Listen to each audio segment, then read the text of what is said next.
Hi friends, మరొక interesting న్యూస్తో మీ ముందుకు రావడం జరిగింది.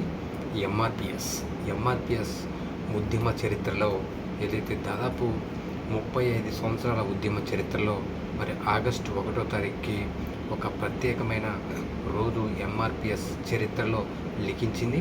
ఏదైతే మరి ఆగస్టు 1వ తారీఖున ఎంఆర్పిఎస్ సాధించిన విజయం చాలా పెద్దదని విశ్లేషకులు భావిస్తున్నారు. ఏదైతే మాదిగ రిజర్వేషన్ పోరాట సమితి ఏదైతే 1994లో మరి స్థాపించిన జూలై 7వ తారీఖు స్థాపించిన ఈ యొక్క ఎంఆర్పిఎస్ ఉద్యమం మరి ప్రకాశం జిల్లాలోని ఈదుమూడి గ్రామంలో మరి వ్యవస్థాపక అధ్యక్షులు శ్రీ మందకృష్ణ మాదిగ గారు అయితే మరి చాలా ఆత్మగౌరవ పోరాటంతో మరి ఆయన స్థాపించడం జరిగింది.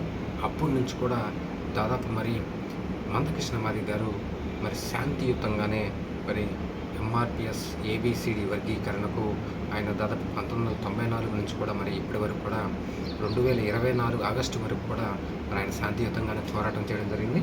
మొత్తం అక్కడ ఏదైతే కానీ మరి చివరకు మాదిగ రిజర్వేషన్ పోరాట సమితి మరి మొత్తానికి రిజర్వేషన్ ఫలాలైతే ఇప్పుడు అందుతున్నాయంటే దానికి కారణం మరి ఎంఆర్పిఎస్ అధ్యక్షులు వ్యవస్థాపక అధ్యక్షులు మందకృష్ణ మాదిగ గారు.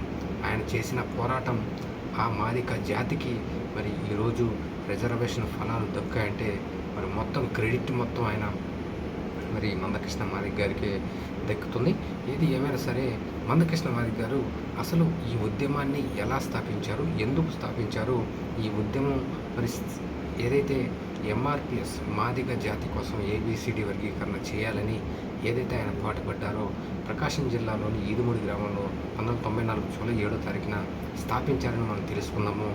మరి ఏదైతే అక్కడ 1996, 2002లో కూడా ఈ ఎంఆర్పిఎస్ ఉద్యమం మరి మొదటి విజయాన్ని మరి నమోదు చేయడం జరిగింది. ఏదైతే అప్పటి ఉమ్మడి ఆంధ్రప్రదేశ్లోని మరి అప్పుడు ఒక కమిషన్ ఏర్పాటు చేసి ఏదైతే ఆ కమిషన్ పేరు జస్టిస్ రామచంద్రరాజు కమిషన్ ఏర్పాటు చేసి అప్పటి ముఖ్యమంత్రి చంద్రబాబు నాయుడు గారు కూడా మరి 2002లో మరి దానికి ఆమోదం అంటే ఎస్సీ వర్గీకరణ చేయొచ్చు, ఏబిసిడి వర్గీకరణ చేయొచ్చు అని అనుకూలంగా తీర్పు ఇవ్వటం, అంటే తీర్పు కాదు నివేదిక ఇవ్వడంతో అప్పుడు మరి చంద్రబాబు నాయుడు గారు ఏబిసిడి వర్గీకరణ చేశారు.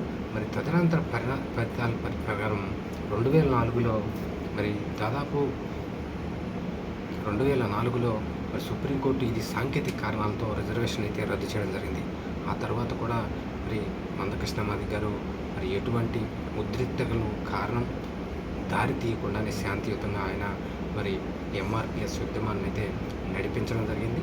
అలాగే ఏదైతే 2004 నుంచి కూడా మరి ఇప్పటి వరకు 2024 ఆగస్టు వరకు కూడా మరి ఆయన శాంతియుతంగానే ఈ ఎంఆర్పిఎస్ ఉద్యమాన్ని మరి ఇప్పుడు నడిపించడం జరిగింది. మొత్తానికి 2024 ఆగస్టు 1వ తారీఖున మరి జస్టిస్ బిఆర్ గవాయి గారి నేతృత్వంలోని 7 సభ్యుల మరి ధర్మాసనం అయితే 6:1 అంటే 6 జడ్జిలు కూడా ఎంఆర్పిఎస్ని మాదిగ రిజర్వేషన్ పోరాట సమితికి మాదిగ కులాలు ఉపకులాలుగా వర్గీకరించవచ్చు అని మరి ఏకపక్షంగా తీర్పు ఇవ్వడంతో మరి రాష్ట్రాలకు అధికారం ఉందని ఎంఆర్పిఎస్ను అలాగే మాదిగ ఉపకులాలను వర్గీకరించే అధికారం రాష్ట్రాలకు ఉందని తీర్పు ఇవ్వడంతో మరి ఎంఆర్పిఎస్ ఉద్యమానికి ఇది ఒక పెద్ద విజయంగా చెప్పవచ్చు. ఏదైతే విశ్లేషకులు చెప్పిన ప్రకారం ఎంఆర్పిఎస్ మరి ఇక్కడ ఏబిసిడి వర్గీకరణ అలాగే కొన్ని సాంకేతిక కారణాలతో కొట్టేసిన తర్వాత మరి 2004లో జాతీయ స్థాయి గుర్తింపు కూడా